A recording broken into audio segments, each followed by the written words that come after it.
Hello, and welcome to HelpYourMath.com. Today's video, we're going to be discussing the chain rule, right? And working out some problems so we can see the clarity in it. This is for Calculus 1. So here we have 4 problems of f of x, and the first function of x is x cubed. The second function is 2x to the power of 3 inside parentheses. The third, we have 2x squared plus 5 in parentheses to the third power. And the fourth, we have negative 2 times 3x cubed plus 5x in parentheses to the power of 2018. Now, the first problem doesn't look much like a chain rule, but I'm using the power rule here for a good reason. I'm using the power rule because the chain rule operates almost exactly like the chain rule does.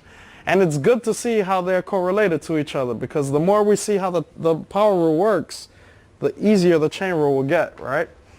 And just as a reminder, I'm going to just list the function of the power rule right up here. So when doing the power rule of taking a derivative of anything with an exponent to the power of n, what we're doing here is we're bringing down the exponent, multiplying it times the original function to the same power and subtracting 1 to that power.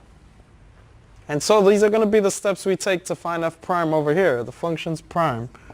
So the f prime of this function is going to be 3 times the original, x cubed, take away 1 to the power. Now if we subtract 1 to this power, we're going to be left with x squared. So here we have f prime of x is equivalent to 3x squared. And that's our first function. Moving on to the second equation, we have 2x to the power of 3, all inside of parentheses.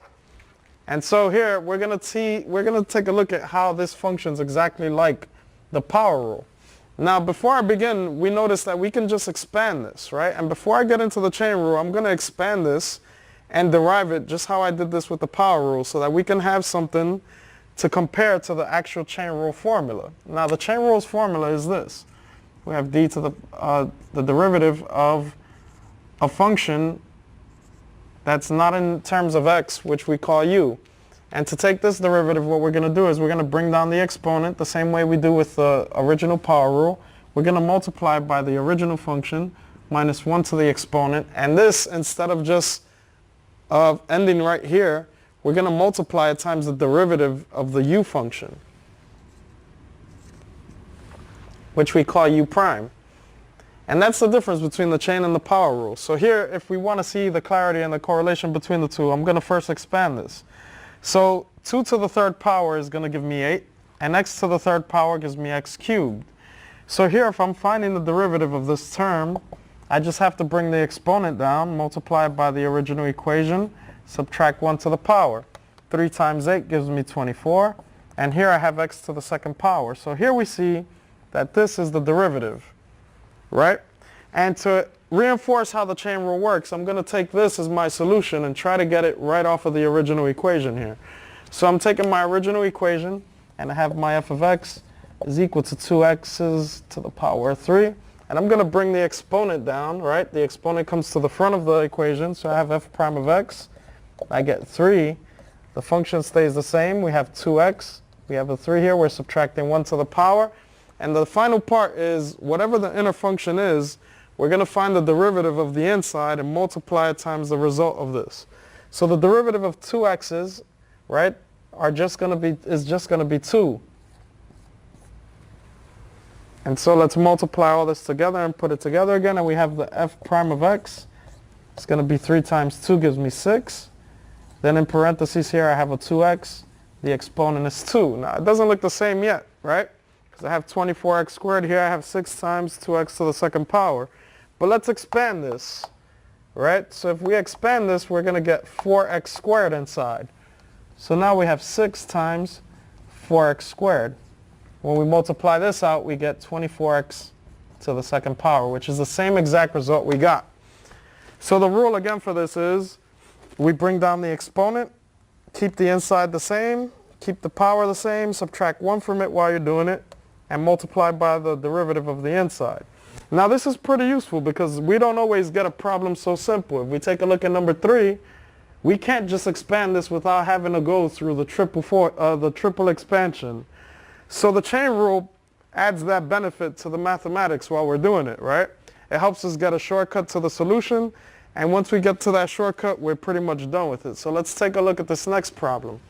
So here we have 2x to the second power plus 5 to the third power. Everything in the parentheses. So here to get the f prime, bringing down the exponent, we get the 3 out front. This stays the same with the same number up here. We get 2x squared plus 5. Subtract 1 to the 3. And we're going to multiply this by the derivative of the inner function. The derivative of 2x squared is going to be 4x's. The derivative of the 5 is just 0. So for the sake of the 5, I'm just going to put the plus 0 because the derivative of a constant is always 0. Now let's simplify what we have left over. So we have f prime of x. This is 3. Here we have 2x squared plus 5. The exponent here is now 2.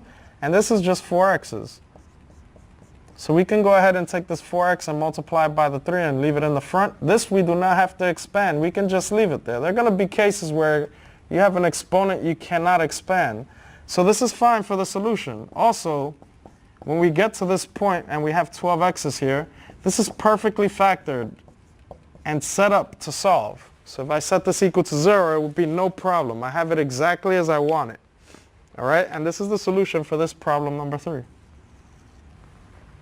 Let's move on to number 4, which is probably the more difficult of these problems, right? We have a really high power. We have a number in the front with a coefficient. We haven't seen a problem like that yet. And we have an inner function with 2x's this time. So the derivative of this function then, we're going to bring the exponent to the front of the problem. We get 2018 all the way in the front. And inside here we have a negative 2. This is going to stay the same. So we have 3x cubed plus 5x's. The exponent here is going to be 2018. Take away 1. And now we're going to multiply this in here by the derivative of what's inside. So here we're going to have times. The derivative of 3x cubed is going to be 9x squared, right? 3 by 3 is 9. The exponent of the cube, we subtract 1 to it. That becomes a 2. And over here we have plus 5x's. Now the exponent on the x is 1. So we bring the 1 down, multiply by the 5. That gives us a 5. And the x goes to the power of 0, which means it goes to 1. So it just goes away, right? Not the power of 1, but it becomes a 1. Anything to the power of 0 is just 1. And that's what's happening when we subtract 1 to this power. Now here's what we have. So what we have to do, we're going to keep these two as factors, but these two we're going to multiply them together. So we can have just one number, and we're going to simplify this exponent. So we have f prime of x. This becomes negative 4036. And here we're just going to line these up right next to this. I'm going to bring this one to the front of it and keep this one in the back with the higher exponent. All right? Actually, we'll just keep it in the same lineup. 3x cubed plus 5x's to the power of 2017. And here we have 9x squared plus 5. And that's our solution. Thank you for